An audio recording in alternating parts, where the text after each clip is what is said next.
Magandang hapon sa inyo lahat. Magandang mabuti na, please, assume, sit down. um,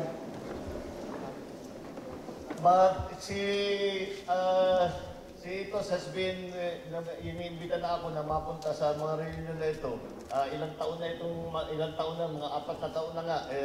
Nagkataon, yung schedule ko, maganda naman. So sabi ko, mabuti siguro mabalikan ko. At makita ko yung aking mga, lalo na yung mga AI na dinublob ako sa tubig. Ilublob sa tubig!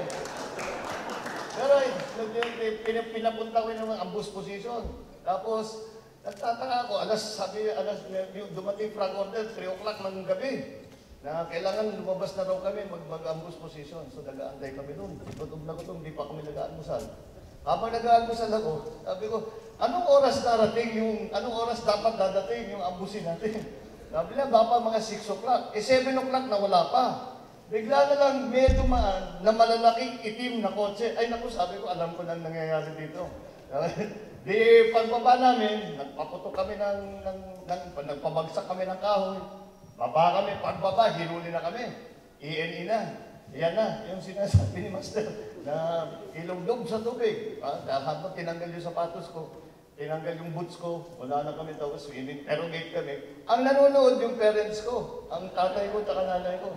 Paglugdog sa akin sa tubig, nakita ko, sabi ko, yung nanay ko naawa sa akin. Yung tatay ko, tawa ng tawa. Sabi niya, sige, lugdog niyo. Sabi ko, pambira ito, sundalo talaga ito.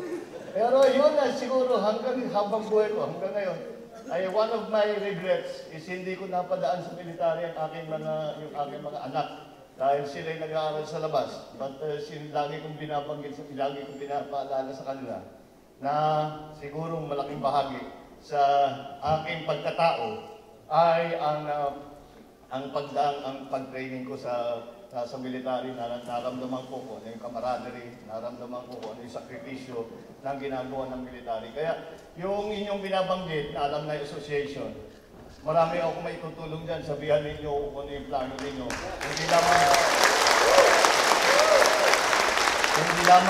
Hindi lamang sa pagdahan-dahan, pagbumadali. Alam niyo yung fundraising para doon sa pondo na ginagusto ninyong gawin, pwede natin gawin yun para marami tayong mga kaibigan na papakiusapan naman natin. Nakikinig ako kanina kung paano i-organize yung Alumni Association. Palagay ko, swerte rin tayo dahil nakakalat na rin yung mga ibang ranger, yung mga retired, pati EM, pati opisyal. Lahat na nakakalat na kung saan-saan, meron pa nga sa Amerika, meron pa kung sa ibang lugar. Palagay ko, may swerte pa rin tayo. Ang gamitin, meron ng internet. At siguro naman, madaling makontak lahat. So, kailangan natin, ang unang natin gawin ay buuhin to identify where all the former rangers are retired, rangers are nasa na sila, makontak sila, makakuha tayo man lang ng email address. At yun ang yan ang ating gagawin. At in that way, mabubuo natin ang listahan ng ating mga kasamahan. At hindi naman, alam naman natin na kung hindi, ito yung magpo-provide tayo ng honor guard para sa mga nasawi na ating mga kasama. I think that is a very good idea. At hindi na na-recognize.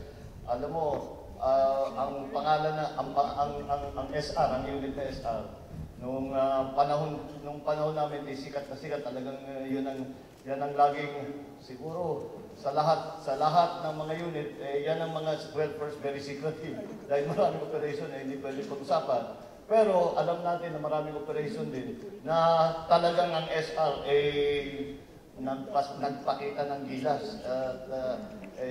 Tapos sayang naman ngayon ay hindi na natin naririnig. Dahil siyempre iba ang approach ngayon sa military. But anyway, mabuti naman at nandyan pa kayo, matitibay pa rin. Tinutusok nga, sabi ko dati, hindi na sila yung mga road run tirahan natin, kaya natin yung mga pagtumakbo ng gano'n. Kasi yan yung mga nagdalagay, pagka in-inspection yung pakto, sabi, kulang ito, lalagyan ng bato. Hanggang ngayon, pag nag-exercise ako, sinumpa ko na yung road run. Hanggang ngayon, hindi ako nagdadjaging, sabi, tama na yun. Ginawa ko sa Marines, ginawa ko sa SR, tama na yun. Pag dalawang buhay na yung ginawa kong pag-road run. Kaya, Yan ang, yan ang tinuro ninyo sa akin. But anyway, I think that, I think it is maganda yung inyong hangarin na i-recognize ang ating mga body, ang ating mga kasama. At i-recognize natin, hindi lamang yung mga active, kung hindi siyempre yung mga retired. At the first step, tama, unahin natin is to identify kung nasaan sila at malaman naman kung ano yung mga conditions nila.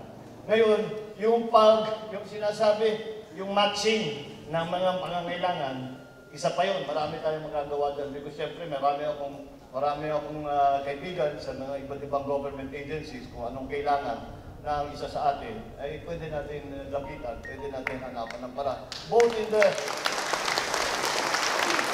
in the government at saka sa private sector. Marami tayong magagawa dyan. So, it is, anyway, hindi ko napakabain at alam ko marami pa kayong gagawin. Marami pang, yung mga bote dyan, punong-puno pa eh. Kailangan pang tabahin. But hindi ko na patatagalin. Yun lamang, first of all, I'm very happy to be able to return to see all of you in itong bagong headquarters. Dahil yung sa amin, sa Tanay, hindi ganito kaganda. At kung saan-saan lang kami nagkaklase. Maalala ko nga, merong one class. Sadya mo, one class was about yung medicinal plants and medicinal and dangerous plants. So may lecture kami. May lecture yung isa sa mga AI. O di tapos na yung lecture, sinabi na gano'n. Biglang dumating si General Cano. Kaya ito na si, alam niya, kilala niyo. Maalala niyo si General Cano. Masyadong tamboy na ito. Dumating. Sabi niya, sige, I will give the troops a lecture. Lecture siya, nandun siya sa harap.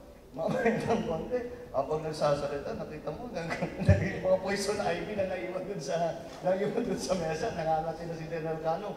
Sabi niya, ang bihira kayo, hindi nyo sinabi sa amin, kakatapos nyo na ng lecture sa poison ivy, tignan mo, marami siyang racist na gano'n.